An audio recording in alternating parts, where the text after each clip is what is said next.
Una más.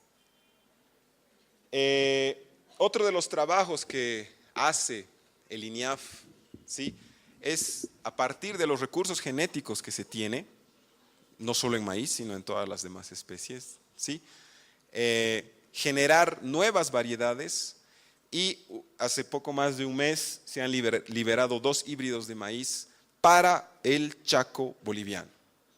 Sí, entonces esto ya es parte de la riqueza genética, digamos, que a través de un proceso de mejoramiento, obviamente, no son variedades nativas para nada, pero son 2 híbridos que han sido pensados para ser producidos en el Chaco. El híbrido H1, bueno, en la foto no se puede ver, pero los granos son perlados, ¿no es cierto? Son vítreos, es maíz duro, ¿sí?, con un alto contenido de amilosa. El siguiente, por favor.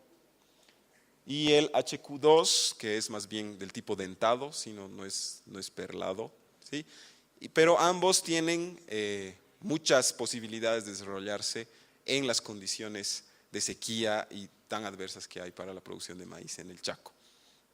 La siguiente, por favor. Una más. Bueno,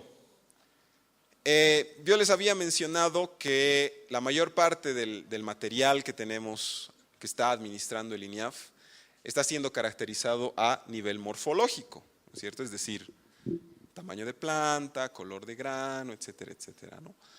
Pero yo me imagino que a ustedes les interesa más este tipo de información, ¿no es cierto? Contenido de almidón, contenido de amilosa, sí, porque eso también incide en cómo se va a usar el maíz, digamos, ¿sí? El contenido de micronutrientes, ¿sí? En el caso de maíz, es interesante cuando se tiene un maíz que tiene alto contenido de hierro, o en el trigo también, ¿no es cierto? El contenido de azúcares no digestibles, este es un problema para las leguminosas.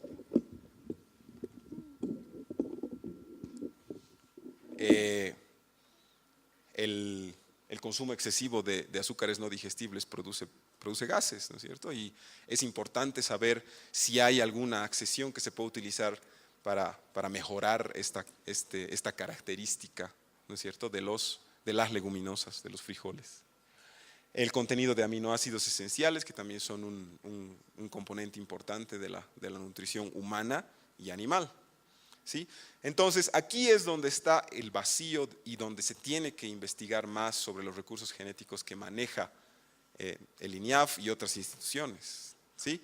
Es decir, nosotros necesitamos saber esta información a través de estudios a nivel bioquímico, ¿no es cierto?, de las características de este material. La siguiente, por favor. Un poco ya para cerrar, voy a poner 2 ejemplos de variedades nativas de maíz y cómo se utilizan, ¿sí?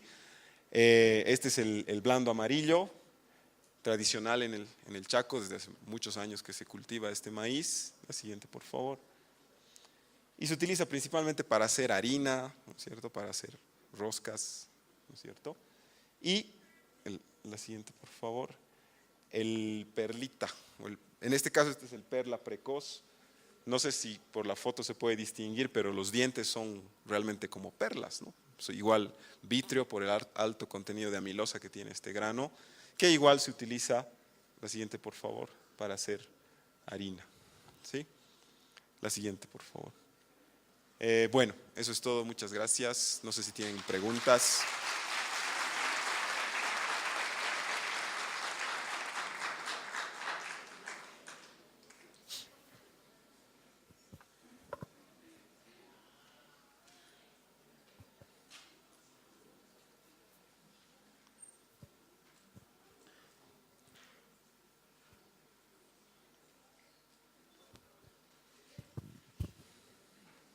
A mí me interesó mucho este hecho que decían que muchas de las especies las conservaban, ¿verdad? Lo que yo me preguntaba era, en este caso de que está habiendo tantos cambios climáticos, que está afectando tanto el medio ambiente, me preguntaba si habría maneras o si ya están viendo cómo volver a colocar estas especies en este ambiente ya cambiado, más agresivo. Si se puede volver a recuperar esas especies colocándolas donde pertenecían, o si se las podría seguir consumiendo en en estas situaciones nuevas, digamos. Bueno, dada la diversidad, voy a hablar, digamos, con el ejemplo concreto del maíz, ¿sí? Pero yo pienso que este ejemplo igual se puede trasladar a otras especies, ¿no? Dada la diversidad que hay en nuestro país de maíz, ¿no es cierto? Es lógico pensar, ¿no es cierto?, que dentro de esa diversidad va a haber un grupo de variedades de maíz o de especies de maíz, ¿no es cierto?, que no van a poder adaptarse al cambio climático. Es decir, van a ser muy susceptibles a las sequías o al exceso de humedad, no sé, a cualquier tipo de situación que sea consecuencia del cambio climático. Pero por otro lado también es lógico pensar que de esa gran diversidad también va a haber un grupo de maíces que sí van a tener genes que le permitan adaptarse a estos cambios climáticos, ¿no es cierto?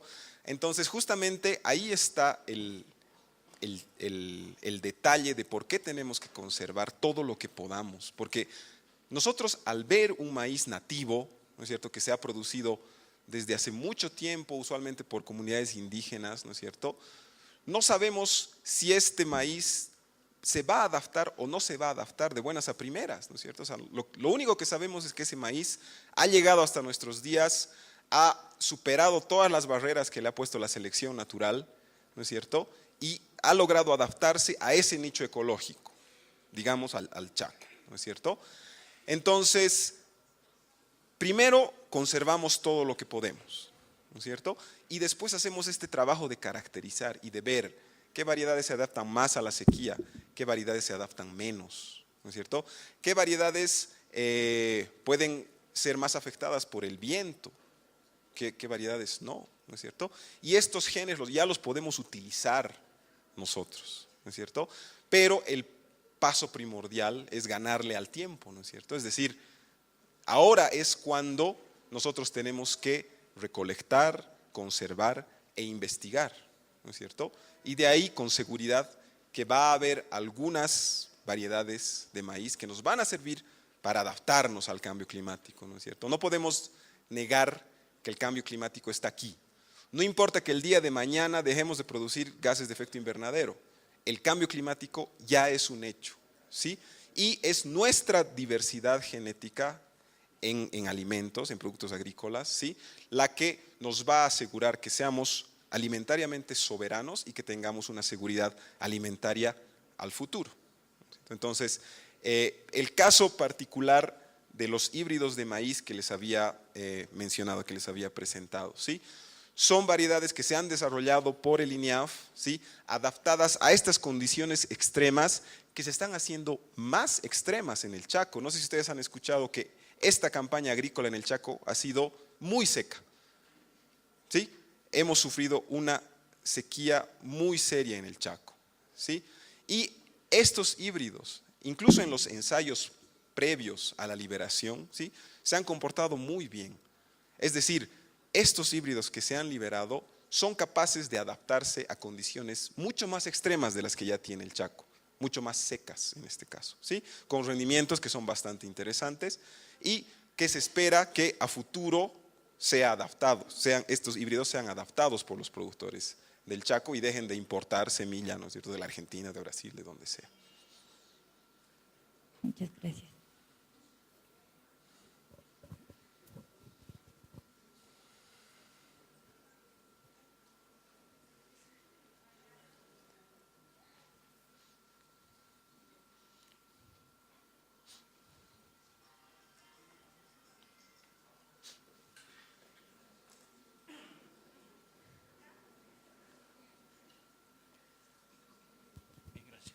Ingeniero, una consulta. En realidad, en la zona del Chaco hemos ido trabajando varias instituciones juntamente con las comunidades, las organizaciones guaraníes, y teníamos preservado todos los materiales genéticos, bueno, la gran mayoría en un banco de germoplasma que es de Pairumani. Usted habla de Toralapa, no habla de Pairumani. En Pairumani teníamos todas las transacciones y en la nueva ley, en la nueva constitución, prohíben el uso de estos materiales por diferentes instituciones y que el gobierno se hace cargo del manejo y uso de estos recursos y seguramente lo derivan al INIAF para que pueda preservar, conservar, etcétera. Pero creo que no sé qué políticas tienen ustedes para poder reinsertar a las comunidades, porque el tema no es guardar, no es preservar y mantener, es trabajar reinsertando hacia las comunidades que son propietarios de estos materiales. O sea, no tiene necesidad de un proceso de adaptación, tienen una necesidad de reinsertar hacia las comunidades propietarios de estos materiales. Esta ley, nueva ley de la biodiversidad, en realidad nos evita a muchas instituciones el uso de estos materiales y me parece bien porque creo que es necesario tener un control sobre la genética regional.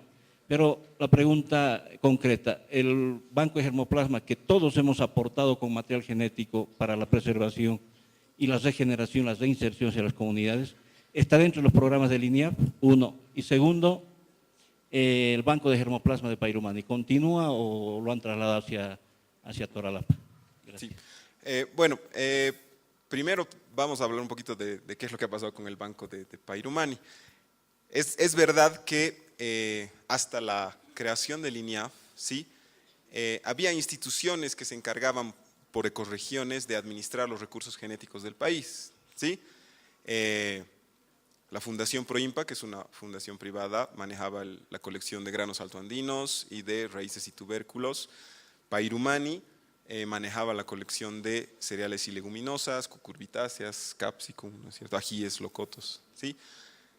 Al crearse el INIAF con el decreto 29611, ¿sí?, ese decreto manda a que quien tiene que administrar los recursos genéticos del país es el INIAF, ¿sí?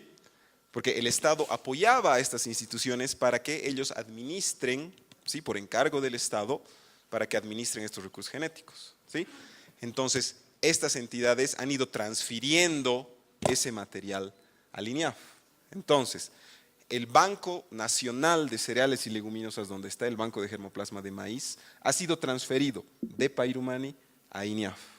Entonces, ahora la colección que nosotros tenemos de maíz es la que usted menciona, que ustedes han ido aportando a Pairumani y eso ha sido transferido a dominio del Estado. El INIAF es una entidad estatal, ¿no es cierto? Y en lo que se refiere a la reinserción, uno de los retos que tiene el INIAF es precisamente trabajar con el agricultor.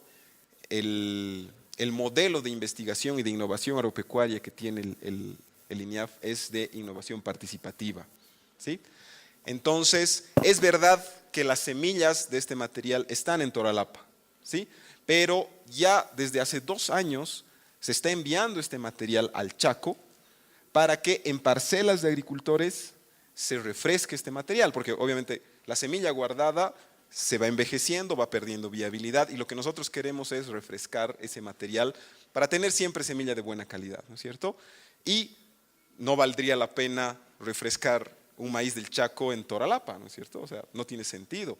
Entonces lo que se hace es mandar accesiones desde Toralapa al Chaco y el personal de INIAF Chaco se encarga de sembrar este material. En este momento tenemos material que se está refrescando en Yacuiba, en los terrenos de la universidad y en terrenos de agricultores. Esa es la innovación, digamos. Son los mismos agricultores que están volviendo